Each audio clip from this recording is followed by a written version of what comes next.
You finish one thing and your hand reaches for the next before you feel anything.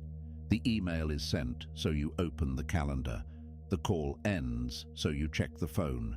You tell yourself you want to get things done, but watch closely and you will see you do not want to get things done at all. You want the next task to arrive before the silence does. And there is a pattern hiding in that reflex, one most people only notice far too late. Look at what you actually do with a free hour. It arrives and it makes you uneasy. You start cleaning something, you answer a message that could have waited 3 days, you add a task to a list that is already long enough to bury you. You call this being productive. It is not. Productivity has a target. This has no target. It just needs to keep your hands busy so that nothing quieter can reach you. And here is the part you already sense.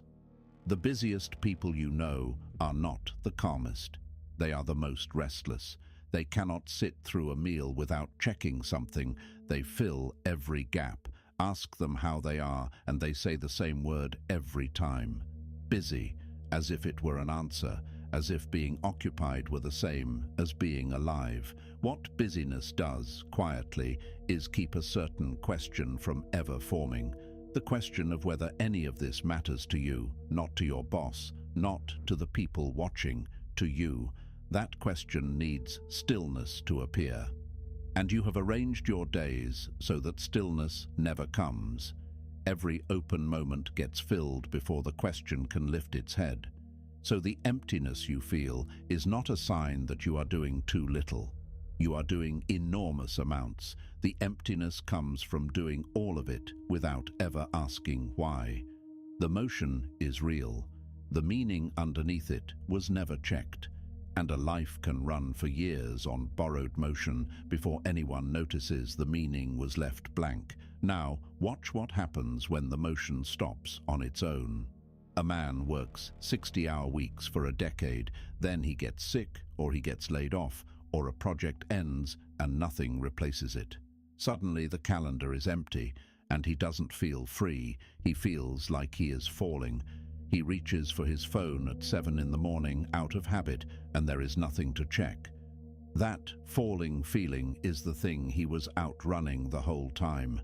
It was always there. The busyness just kept him ahead of it. But here is what changes the whole picture. You would think the cure is obvious. Slow down, sit still, let the question come. And people try. They take the weekend off, they plan the sabbatical, and within days the restlessness drives them straight back into motion.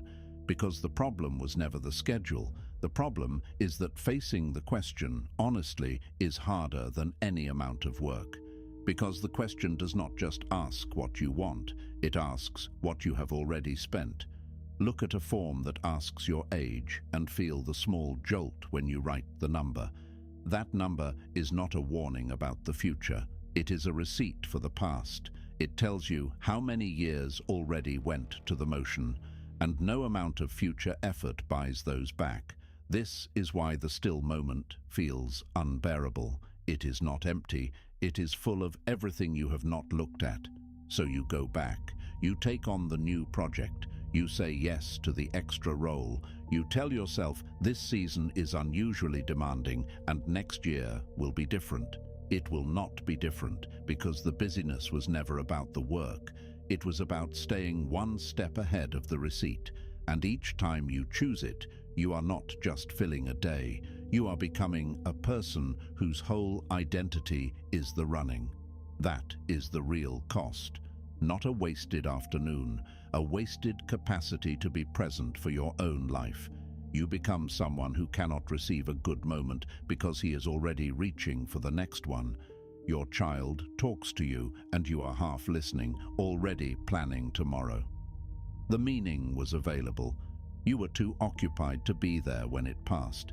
The emptiness was never the absence of things to do. It was the presence of a question you refused to sit with long enough to answer.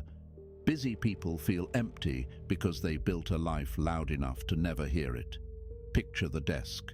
the screen still glowing, the hand already moving toward the next thing before the last one is even finished. That reaching hand is the whole answer. Nothing is chasing you. You are just afraid of what catches up when you stop.